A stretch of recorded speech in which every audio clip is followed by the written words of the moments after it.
जप करते हुए करो, तुम्हारी बुद्धि को शुद्ध करेगा।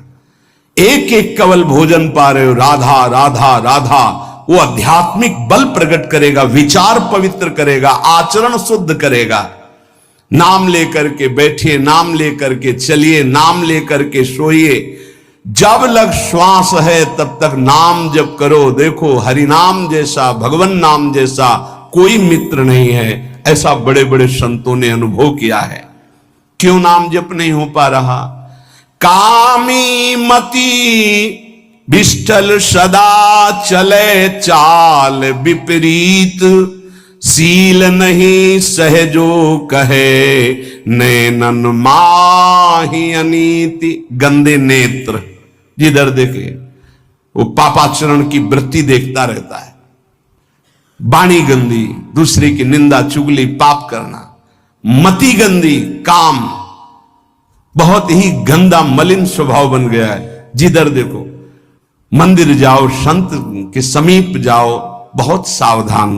बड़ा बढ़िया सौभाग्य मिला है, बिना भगवान की कृपा के संयोग नहीं बनता। जैसे आप बैठे सुन, उस समय आप वो वस्तु ग्रहण करो जो कहीं नहीं मिल सकती, सत्संग।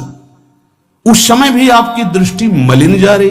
कामी मति विष्टल सदा, एक तरफ रबड़ी रख दो, एक तरफ विष्ठा पड़ा है, तो शूकर विष्ठा की तरफ दौड़ेगा। हम लोगों की बुद्धि शूकर की तरह हो गई, मलमूत्र के शरीरों के भोगने की तरफ भाग रही। कौन सा इसमें परम सुख है? अरे इसी से हटने के लिए तो भगवान ने अवसर दिया, मानव देह, सत्संग दिया, शास्त्र स्वाध्याय, भगवत भाव में डूबने का अवसर। फिर भी वही गति। सदा रहे चित भंग ही, हृदय स्थिरता नाही। ऐसे लोगों का बड़ा चित्त चंचल होता है, हृदय स्थिर नहीं होता है। क्या करें? अगर ये भी नाम जप करने लगे तो सब शांत हो जाएगा, काम शांत हो जाएगा, मति पवित्र हो जाएगी।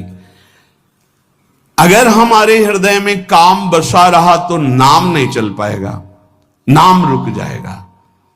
हमें एक एक चीज पावन करनी इसी नाम से। वाणी, नेत्र, श्रवणेन्द्री, संपूर्ण शरीर, अंतःकरण, तब भगवत मिलन होता है।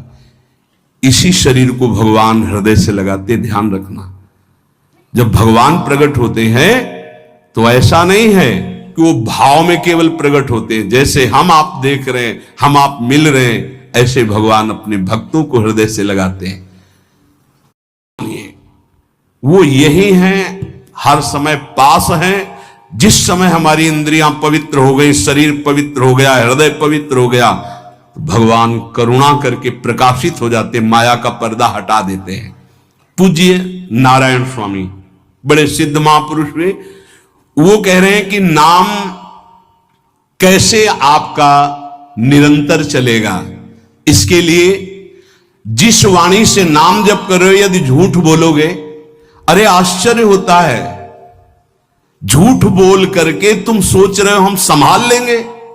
नहीं नहीं, झूठ तुम्हारा नाश कर रहा है, तुम्हें पता नहीं। जिस जिह्वा से नाम जप कर रहे हो, अगर नाम का विशेष फल प्राप्त करना है, जल्दी फल प्राप्त करना है, आपको दुखों से बचना है, पाप भस्म करना है, तो झूठ बोलना बंद कर दीजिए। क्या बिगड़ जाएगा आपका? सच्ची बोलने में क्या बिगड़ जाएगा? सच्ची बोलना शुरू करोगे, हिम्मत नहीं रह जाएगी पाप करने की। ये जो पाप करने की तुम्हारी हिम्मत पड़ रही, झूठ बोलने के कारण पड़ रही। नहीं, असत्य संपातक पुंजा, सबसे बड़ा पाप झूठ बोलना। उससे क्या होता है? हर चीज हम छुपाना चाहते, किससे? उस सर्वज्ञ परमात्मा से, गुरुदेव से। नहीं, झूठ नहीं। नाम इसीलिए नहीं चल पा रहा, थोड़ी दिन नाम चलाएंगे छूट जाएगा, क्योंकि आप झूठ बोलते हैं, पापाचरण करते हैं। अगर नाम को चलाना है तो नारायण स्वामी जी कह रहे हैं, पहली बात मौन का आश्रय लीजिए, कम बोलिए, अधिकतर चुप रहना सीखिए, तभी नाम चला पाएंगे। जो कार्य कर रहे हैं आप उस पर ध्यान दें, उस कार्य को एकाग्रता पूर्वक करें, वाणी को मौन रखें, उस वाणी से धीरे धीरे नाम उच्चारण करें। कम से कम 24 घंटे में 4 घंटे मौन का तो सबको अभ्यास कर लेना चाहिए। 24 घंटे में 4 घंटे मौन का। तो ऐसे ऐसे बुद्धिमान हो कहेंगे हम 6 घंटे मौन रहते हैं। कब? बोले जब सोते हैं तब। आप 4 घंटे कह रहे हम 6 घंटे मौन रहते हैं। 24 घंटे में हम 6 घंटे मौन रहते हैं। बहुत बुद्धिमान है। बोले आप 4 घंटे कहते हम 6 घंटे मौन रहते हैं। तो कब आप मौन रहते हैं? बोले जब सोते हैं तो 6 घंटे सोते, मौन ही रहते हैं उस समय। मौन जागृत की कह रहा हूं, 4 घंटे का। नारायण स्वामी के बहुत बड़े महापुरुष हुए, तुम 4 घंटे मौन का अभ्यास करो। ऐसा निकालो 2 घंटे, 2-2 घंटे करके 24 घंटे में 4 घंटे मौन। उस समय हम किसी से बात नहीं करेंगे, नाम जप करेंगे। कार्य करो, कार्य करने के लिए मना नहीं कर रहे हैं। कम बोलो। आजकल लोग अपनी जीवनी शक्ति को बोलने के द्वारा बहुत नष्ट कर रहे हैं। व्यर्थ की बातें करते रहते हैं। 4 आदमी चल रहे हो, आप पीछे चलिएगा, सुनते, बेमतलब की बातें। नाम जब नहीं होगा वो डिलीट नहीं होगी, वैसे ही बनी रहेंगी। अगले जन्म के लिए तैयार हो रहा है। इसलिए नाम यदि सिद्ध करना है, नाम का फल लेना है, नाम का आनंद लेना है, तो वृथा भाषण बंद करो, बेकार की बात बंद करो। जितना कम बोलने से काम चल जाए उतना। सामने वाले को बोलने दीजिए, आप बीच में नाम चल रहा है जी, नाम चल रहा है। जब कोई आवश्यक बात हुई, पवित्र शब्द बोल दिया, नहीं चुपचाप सुनो। उसको लग रहा है कि आप संभाषण करो, मान लो रिश्तेदार है, नातेदार है, मित्र। अब आप व्यवहार में हैं, आप सीधे ये तो नहीं कह सकते हमसे बात मत करो, नहीं, हाँ बात कीजिए, लेकिन आप कम बोलिए, उसको बोलने दीजिए, आप नाम जप कीजिए। जरूरत भर बात कीजिए। बात में भगवान की चर्चा हो तो कोई बात नहीं, अगर प्रपंच की चर्चा है तो बचने की कोशिश कीजिए। अपने संबंधियों, अपने दोस्तों, अपने व्यवहारियों से